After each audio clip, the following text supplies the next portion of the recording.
ഉത്സവം വേണോ വേണ്ടയോ എന്നുള്ള കാര്യം തന്നെ നിന്റെ ഒരൊറ്റ തീരുമാനത്തിലായിരിക്കണത്. വിളക്കെടുക്കാനുള്ള അവകാശം കൈമാറാൻ നിനക്ക് സമ്മതാണോ? യഥാർത്ഥ അവകാശം ഏട്ടന്റെ മോൾക്കെന്ന നിലയ്ക്ക് ഇവൾക്ക് തന്നെ.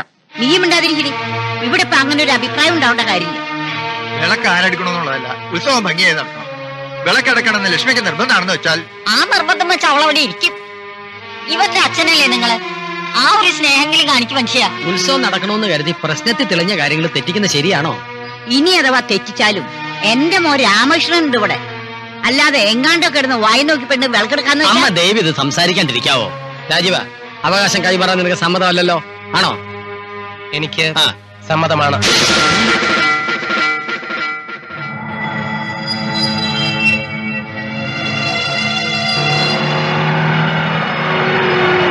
ആരാ പതിവില്ലാതെ?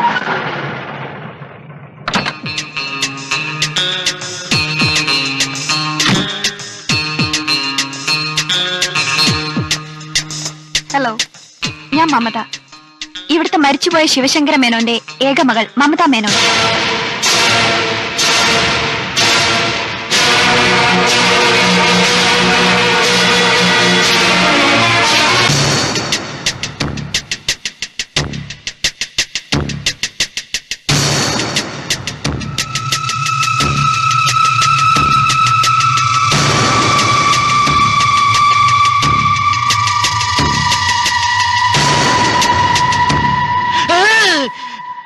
ഈ സബ് ഇൻസ്പെക്ടർ പഞ്ചാവകാശനെ പറ്റിക്കാമെന്ന് ആരെങ്കിലും കരുതുന്നുണ്ടെങ്കിൽ അത് ഞാൻ തെറ്റിക്കും. എന്നെ ഒരിക്കൽ പറ്റിച്ചു, ഞാൻ ക്ഷമിച്ചു. വീണ്ടും വീണ്ടും പറ്റിച്ചാൽ എനിക്ക് വീണ്ടും വീണ്ടും ക്ഷമിക്കേണ്ടി വരും. സാർ, നീ പറ. സർ, ഇവരുടെ കാര്യത്തിൽ ഒരു തീരുമാനമായില്ലെങ്കിൽ നമ്മുടെ ഉത്സവം വേണ്ട. എന്ത്, എപ്പോൾ, എവിടെ വെച്ച് വേണമെന്ന് ഈ പഞ്ചാവകാശൻ അറിയാം. ചത്തുപോയ ശിവശങ്കര മേനോന്റെ ഏക മകൾ നിങ്ങൾ രണ്ടുപേരിൽ ആരാ? പറ. ഞാനാണ്. എന്റെ അച്ഛനെ മരിച്ചുപോയ ശിവശങ്കര മേനോൻ. എന്റെ അച്ഛൻ അദ്ദേഹം. അദ്ദേഹത്തിന് ഒറ്റ മോളാ ഞാൻ. അയ്യോ, രണ്ടുപേരും കൂടി എങ്ങനെയാ ഒറ്റയാവുന്നത്? തെളിയിക്കും, ഞാനിത് തെളിയിക്കും. എന്തോ തെളിയിക്കുന്ന? നിങ്ങളിൽ ആരാ ഒറിജിനൽ എന്ന്? അന്ന് അച്ഛനോടൊപ്പം അമ്മയെ മരിച്ചു എന്നുള്ള കാര്യം അറിയാലോ. ഇനി ആകെ ചോദിക്കാനുള്ളത് എന്നോടാ. നിന്നോട് ഞാൻ ചോദിക്കൂടി പെങ്കൊച്ചേ. പോലീസ് മുറ എന്ന് കേട്ടിട്ടുണ്ടോ? ആ മുറയിൽ നിന്നോട് ഞാൻ ചോദിക്കും. അതെ, അച്ഛന്റെ മരണകാരണം അന്വേഷിക്കാൻ വന്നാൽ അത് അന്വേഷിച്ചാ മതി. അല്ലാതെ ഞാൻ ആരാ എന്താണെന്നൊക്കെ അന്വേഷിക്കാൻ മോളിന്ന് ഉത്തരവൊന്നുമില്ലല്ലോ. അങ്ങനെ ഉത്തരവുണ്ടെങ്കിൽ എന്നേക്കാൾ മുമ്പ് ഈ തറവാട്ടിൽ ഞാനാണെന്നും പറഞ്ഞിവിടെ പറ്റിക്കൂടി കിടക്കുന്ന ഇവളോട് ആദ്യം ചോദിക്കേ. പറയട്ടെ, തന്റെ ഉണ്ടെങ്കിൽ അത് ആരാണെന്നും എന്താണെന്നൊക്കെ. എന്നിട്ടാവാ ഞാൻ പറയുന്നത്.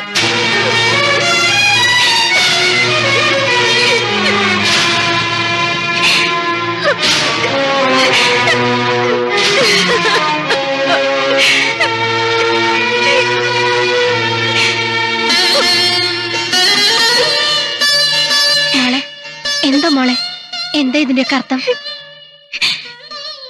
എനിക്കൊന്നും അറിയില്ല അമ്മായി.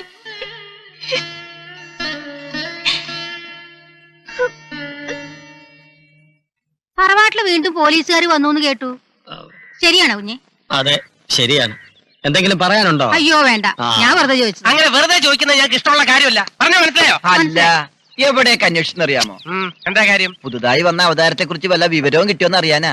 ആളങ്ങനെ ഉണ്ടെന്ന് കണ്ടതേ മറ്റേ ഡീറ്റെയിൽസ് ഒന്നും ഞങ്ങൾക്ക് കിട്ടിയില്ല. പുതിയ കക്ഷിയെ കുറിച്ച് പറഞ്ഞാൽ അവള് എന്തെങ്കിലും വിവരം കിട്ടിയാലേ ഞങ്ങൾ നിങ്ങളുടെ വീട്ടിൽ വന്ന് അറിയിക്കാം കേട്ടോ. അല്ല, അവരും കൂടെ അറിയട്ടെ. അറിയേണ്ട കാര്യമില്ല. ഇവരെ അറിഞ്ഞിട്ട് അവരറിയട്ടെ. എന്ത് കാര്യത്തിന്? ഇതിന്റെ പേര് നിങ്ങൾ തമ്മിൽ തല്ലണ്ട. അനാവശ്യം പറഞ്ഞ അരപ്പേ. ആർക്കാടാ തമ്മിൽ തല്ലേണ്ടത്? ഞങ്ങൾ ഒരു അഭിപ്രായ വ്യത്യാസമല്ല. ഞങ്ങളുടെ തറവാട്ടിൽ പലരും വരും, പലരും പോവും. അതിന് നിനക്കൊക്കെ എന്താ?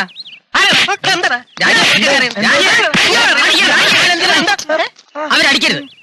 ഒന്ന് പറഞ്ഞ് രണ്ടാമത്തേര് വെറുതെ ചൂടാവരുത്. പാവങ്ങളല്ലേ. അതുങ്ങൾ പോട്ടെന്നേ. അടിച്ചു നിങ്ങളുടെ ഏപ്പിന്റെ ഷേപ്പ് മാറ്റി പറഞ്ഞേക്കാം. അത് ഞാൻ എന്ത് ചെയ്തു? എനിക്കൊന്നും കേൾക്കണ്ട. നീയൊക്കെ കാരണം നാട്ടിലിറങ്ങി നടക്കാൻ വയ്യാണ്ടായി. ആനമറ്റം തറവാടിന് ഇന്നേ വരെ ഇങ്ങനെ ഒരു സ്ഥിതി ഉണ്ടായി. ഞാൻ എന്ത് ചെയ്തെന്നാ? എന്ത് ചെയ്തെന്നോ? എങ്ങാണ്ടൊന്നോ വന്ന് സ്വന്തവും ബന്ധവും പറഞ്ഞ് ഇവിടെ കയറി കൂടിയിട്ട് വിശ്വാസം ഇല്ലെങ്കിൽ എന്നെ ഇറക്കി വിട്ടേക്കണം. ഇറക്കി വിടാൻ തന്നെ പോണത്. പക്ഷെ അതിനു മുമ്പ് കല്ലും നെല്ലും വേർതിരിച്ചറിയണം. എനിക്കും അറിയണം അതൊക്കെ. എന്നിട്ട് നാട്ടുകാരെയൊക്കെ ഒന്ന് അറിയിക്കാൻ വേണം. രാജുവ, എവളെയും വിടരുത്. ചോദിക്ക്. തത്ത പറയുന്ന പോലെ എവളുമാരെ കൊണ്ട് സത്യം പറയിപ്പിക്കണം. ഇതാ ഇത്രയും നേരം ചോദ്യം ചെയ്തിട്ടും എവള് കമാന്നൊരു അക്ഷരം മിണ്ടുന്നില്ല. ഇനി വലിയിടം തന്നെ ചോദിക്കേ. ഇങ്ങോട്ട് മാറിയടി. നീ ഇങ്ങോട്ട് മാറിയടി. നീ ഇങ്ങോട്ട് മാറി. ഞങ്ങൾ ഈ നിൽക്കുന്ന രണ്ടുപേർ ആണുങ്ങളാണെന്ന് അറിയാമല്ലോ. ഇല്ല. ഇല്ലേ? എന്നാൽ ആണുങ്ങളാണ്. എല്ലാ കാര്യങ്ങൾക്കും തെളിവ് ചോദിക്കുന്ന നിങ്ങളോട് ഞാൻ ഇതിന് തെളിവ് ചോദിച്ചാൽ? തെളിവാ? ചൊവ്വാദോഷം ഇല്ലായിരുന്നെങ്കിൽ തെളിവേം കാണിച്ചു കണ്ട എവൾ അസ്ഥാനത്തെ ചോദ്യങ്ങളാ ചോദിക്കുന്നത്. വല്ലതും ചോദിക്കാനുണ്ടെങ്കിൽ ഇപ്പൊ ചോദിച്ചോണം. കുറെ നേരെ നിങ്ങൾ സഹിക്കുക. നീ എന്താ എവൻ ചോദിച്ചിട്ടൊന്നും മിണ്ടാത്തെ? മിണ്ടണം തോന്നിയില്ല, മിണ്ടിയില്ല. ഇനി വെയിറ്റ് ചെയ്തിട്ട് കാര്യമില്ല. എന്റെ 18ാമത്തെ അടവെടുത്താലേ ശരിയാവും. എന്താടി ചിരിക്കുന്നേ? അപ്പൊ ഇതിനു മുമ്പ് 17 അടവ് എടുത്തോ? അയ്യോ, അത് ഞാൻ അറിഞ്ഞില്ല. ഇങ്ങനെ സുപ്രധാന അടവുകളൊക്കെ എടുക്കുമ്പോ ഒന്ന് പറഞ്ഞിട്ടെടുക്കണ്ടേ? എടുക്കാവടി, പറഞ്ഞിട്ട് തന്നെ നിന്നെ കൊണ്ട് ഞാൻ എടുപ്പിക്കാവടി. ഇനി ഇവളോട് സംസാരിച്ചിട്ട് കാര്യമില്ല. അടുത്ത ഇവളോട്. ഡേയ്, നിന്റെ കണ്ണീരും പത്രാസം കണ്ട് വീഴില്ല ഞങ്ങൾ. ഇതൊക്കെ ഞങ്ങൾ കുറെ കണ്ടവരാ. പറ, നീ ആരാണ്? എന്താ നിന്റെ ഉദ്ദേശം?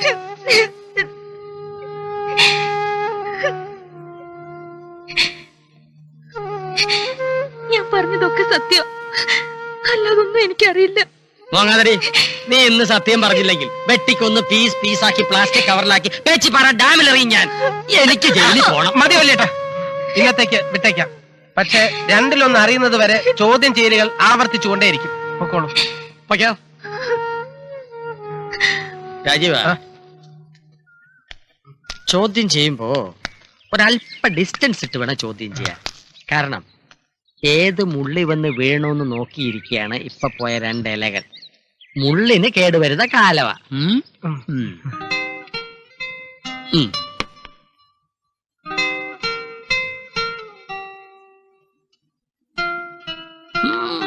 Champion champion. എന്റെ രാജാവിനെയും മന്ത്രിയെയും വെട്ടാനുള്ള നിന്റെ ആലോചനയുടെ പകുതി മതിയല്ലോ ആ പെമ്പിള്ളേരെ രണ്ടിനെ ഇവിടുന്ന് പറഞ്ഞു വിടാൻ. വെറുതെ അവരെ കളത്തിൽ നിന്നും എടുത്തു കളഞ്ഞാൽ പോരല്ലോ. കാലാളും മന്ത്രിയും കുതിരയും രഥവും ഒക്കെ കൂടി വളഞ്ഞു ചുറ്റിപ്പിടിച്ച് അരശ് വിളിച്ചു വേണം അവരെ വെട്ടാൻ. Very very correct. ആ അരശ് ചെക്ക്. നമ്മൾ ഒരുമിച്ച് നിന്നാൽ 2 പെണ്ണുങ്ങളെയും കഴുത്തിന് കുത്തിപ്പിടിച്ച് വെളി പറഞ്ഞു വിടാം. അവളുമാര് രണ്ടും പഠിച്ച കള്ളികളാണ്. അതുകൊണ്ട് തന്നെ അവരുടെ കള്ളി വിളിച്ചെത്താക്കാൻ നമ്മളെ കൊണ്ട് കഴിയുമോ രാജീവ? അതിനുള്ള ബുദ്ധിയൊക്കെ എനിക്കുണ്ട്. അത്രയും ബുദ്ധി നിനക്കുണ്ടായിട്ടാണോ എന്റെ രാജാവിനെ വെട്ടാൻ നീ ഇങ്ങനെ കഷ്ടപ്പെടുന്നു മണ്ട? ഒരു കഷ്ടപ്പാടും ഇല്ല. വെട്ടി അയ്യോ, ഇതേപോലെ അവരെയും തട്ടിക്കളയാണ് പറഞ്ഞു വിടാമെന്ന്. ഓ, അതിനാണ് ഈ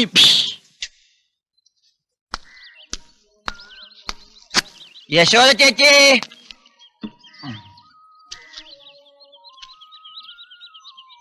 ഒരു ചായ. യശോദ ചേച്ചി, അമ്മ ഇവിടെ ഇല്ല. എവിടെ പോയതാ? കൊലയ്ക്ക് പോയതാ. കൊല നടത്താനോ? കൊല നടത്താനല്ല, ടൗണിൽ വാഴക്കൊല വാങ്ങാൻ പോയതാ. ഓ, അതാണോ? ഞാൻ കരുതി ഭാരതി, ജയഭാരതി.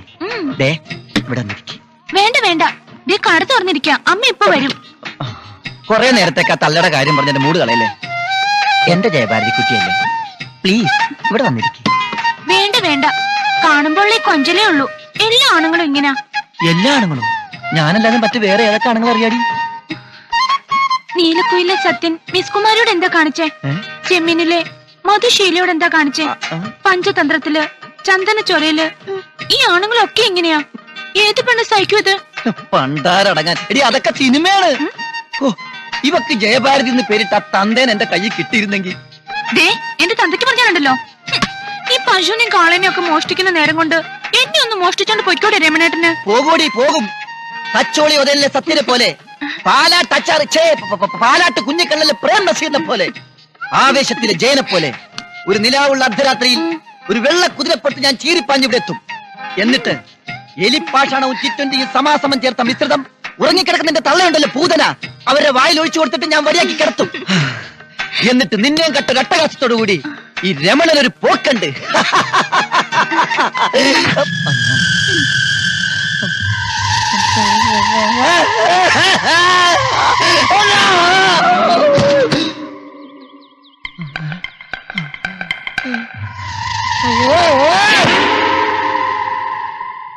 ഒരർച്ചന നടത്തണം. പറഞ്ഞോളൂ. എനിക്കൊരു അർച്ചന നടത്തണം. പേരും നാളും പറഞ്ഞോളൂ. ശിവശങ്കര മേനോൻ, മകേരം. ശിവശങ്കര മേനോൻ, മകേരം. മരണപ്പെട്ട ആളുടെ പേരിൽ അർച്ചന നടത്താറില്ല. വേണേ ഒരു തിലഹോമാവാം.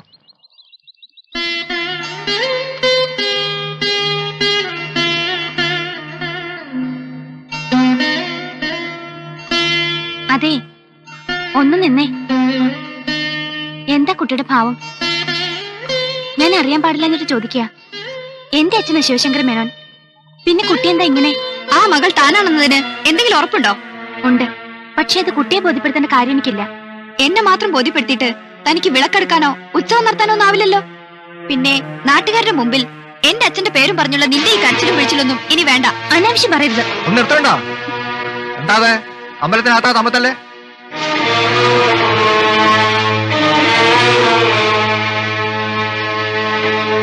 ഇതുവരെ ഈ തറവാടിനകത്ത് ഇവിടെയുള്ള സ്ത്രീകളുടെ ശബ്ദം കേട്ടിട്ടുള്ളൂ. ഇപ്പോഴിത് അമ്പലത്തിനകത്ത് ഇവിടുത്തേതെന്നും പറഞ്ഞ് രണ്ട് പെണ്ണുങ്ങൾ തമ്മിൽ വഴക്കടിക്കുക. നാണക്കേട്. എന്റെ അച്ഛന്റെ കാര്യം എവിടെ വെച്ച് പറയാനും എനിക്കൊരു നാണക്കേടും ഇല്ല. അത് മനസ്സിലായി. നാണം ഉണ്ടെങ്കിലല്ലേ നാണക്കേടുണ്ടാവൂ. കണ്ടോ, ഇതാ പ്രശ്നം. ഒരുമാതിരി കുത്തിയുള്ള വൃത്തിയിട്ട വർത്തമാനം. ഇത് കേൾക്കുമ്പോഴാ വല്ല വെട്ടുകെട്ടിയോ പാരയെടുത്തോ അങ്ങോട്ടും ഇങ്ങോട്ടും കുത്തി ചത്തിരുന്നെങ്കിലേ ഞങ്ങള് സ്വൈരായിട്ട് കഴിഞ്ഞേനെ. എന്താ നിങ്ങളുടെ ഉദ്ദേശം? തറവാടിന്റെ പേര് നശിപ്പിച്ചിട്ട് അവകാശം സ്ഥാപിക്കാനാണെങ്കിൽ അതിവിടെ നടപ്പില്ല. ശിവശങ്കര മേനോൻ ആനമുറ്റത്തുകാരനാണെന്നുള്ളതിൽ ഞങ്ങൾക്ക് തർക്കമില്ല. അവന്റെ മകൾ ആരാണെന്നുള്ളതിനെ കുറിച്ചാണ് തർക്കം. അച്ഛനെ തിരിച്ചറിയലും അവകാശം സ്ഥാപിക്കലൊക്കെ ഈ തറവാട്ടിനുള്ളിൽ വേണ്ട. മനയൂരിന്റെ 7 അയലത്ത് പോലും നിങ്ങളെ രണ്ടെണ്ണത്തിനും കണ്ടുപോകരുത്.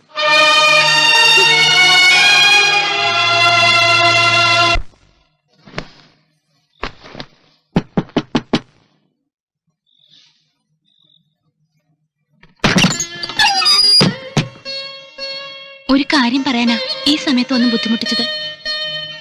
വരൂ. എന്താ പറയാനുള്ളത്? ഞാൻ തിരിച്ചു പോവാ. എങ്ങോട്ടാ? ഏതെങ്കിലും ഒരു ഹോസ്റ്റലിലേക്ക്. നിന്നുപോയ പഠിത്തം പൂർത്തിയാക്കണം. പിന്നെ എവിടെയെങ്കിലും ഒരു ജോലി. ഇപ്പൊ അങ്ങനെ തോന്നാൻ കാരണം? നിങ്ങളുടെയൊക്കെ സ്വസ്ഥത നശിപ്പിച്ചിട്ട് ഒന്നും നേടാനല്ല ഞാനിവിടെ വന്നത്. മരിച്ചുപോയ അച്ഛന്റെ ആഗ്രഹം മകളെന്ന നിലയിൽ ആ കടമ നിറവേറ്റാൻ മാത്രം. അങ്ങനെയാണെങ്കിൽ ലക്ഷ്മി തിരിച്ചു പോയാൽ? മരിച്ചുപോയവരുടെ ആഗ്രഹങ്ങളെക്കാൾ വലുത് ജീവിച്ചിരിക്കുന്നവരുടെ മനസ്സമാധാനമാ. ഇവിടെ വന്നതിന് ശേഷമാണ് എനിക്കത് മനസ്സിലായത്. കാര്യങ്ങളൊക്കെ ഇത്രയായ സ്ഥിതിക്ക് രണ്ടിലൊന്ന് അറിഞ്ഞിട്ട് പോയാൽ മതി. എനിക്ക് പോയേ പറ്റൂ. പാടില്ല. ഞാൻ പറയുന്നത് കേൾക്കാൻ തനിക്ക് ഇഷ്ടക്കേടൊന്നുമില്ലല്ലോ? ഇല്ല. ഞാൻ പറയുന്നത് അനുസരിക്കാനും പ്രയാസമൊന്നുമില്ലല്ലോ? ഇല്ല. ഇവിടെ താമസിക്കാൻ ലക്ഷ്മിക്ക് ഇഷ്ടക്കേടൊന്നുമില്ലല്ലോ? ഇല്ല. എന്നെ ഇഷ്ടക്കേടൊന്നുമില്ലല്ലോ? ഇല്ല. ഇഷ്ടക്കേടില്ല എന്ന് പറഞ്ഞാൽ ഇഷ്ടമാണെന്നുള്ള അർത്ഥം എടുക്കാലോ അല്ലേ?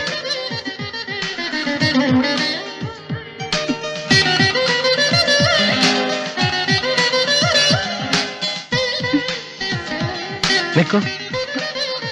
നാളെ എന്നല്ല, ഇനി ഇവിടെ വിട്ടു പോകരുത്. കാര്യങ്ങളൊക്കെ ശരിയാവും. ഞാനുണ്ടാവും കൂടെ. പോയില്ലല്ലോ? ഇല്ല.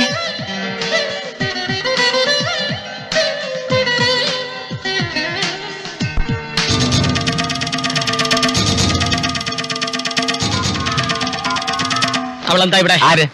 ആ ജയലക്ഷ്മി എന്ന് പറഞ്ഞ പെണ്ണ്. ഈ അസമയത്ത് അവള് നിന്റെ മുറിയിൽ നിന്ന് ഇറങ്ങിപ്പോയ എന്തിനാ ചോദ്യം? അവൾ ഈ മുറിയിലേക്ക് കയറി വന്നു, അതുകൊണ്ട് ഇറങ്ങിപ്പോകേണ്ടി വന്നു. ആഹാ, അകത്തേക്ക് കയറിയിട്ട് പുറത്തേക്ക് ഇറങ്ങുന്നതിനിടയ്ക്ക് പറയാൻ പാടില്ലാത്തത് വല്ലതും ഉണ്ടായോ എന്നാണ് എന്റെ ചോദ്യം. മനസ്സിലായോ? അവളൊരു ഡൗട്ട് ചോദിക്കാൻ വന്നതാണ്. ഈ ഭൂപരിഷ്കരണ നിയമം എന്നാണ് പാസ്സായെന്ന് ചോദിച്ചു. എന്നിട്ട് പരിഷ്കരിച്ചോ? പരിഷ്കരിച്ചോന്ന് ഞാൻ പറഞ്ഞു എനിക്കറിയില്ലെന്ന്. ഇതിനെക്കുറിച്ചൊക്കെ വലിയേട്ടനല്ലേ അറിയാവുന്നത്. രാജീവ, നീ കളിയുടെ നിയമങ്ങൾ ആകെ തെറ്റിക്കുകയാണ്. ആനയും കുതിരയും കാലാളുമായി അവരെ വളഞ്ഞു പിടിക്കാമെന്ന് പറഞ്ഞിട്ട് ഇതൊന്നും അത്ര വലിയ കാര്യമാക്കണ്ട വല്യേട്ടാ. നമ്മൾ ഒരു വീട്ടിൽ താമസിക്കുന്നവരല്ലേ, അങ്ങോട്ടും ഇങ്ങോട്ടും ഒരു മുറി മാറിക്കയറിയെന്ന് വെച്ച് കിടക്കാൻ നോക്ക്. ഞാൻ പുറത്ത് കിടന്നോളാം. അതെന്താ? അവിടെ നല്ല കൊതുകുണ്ട്.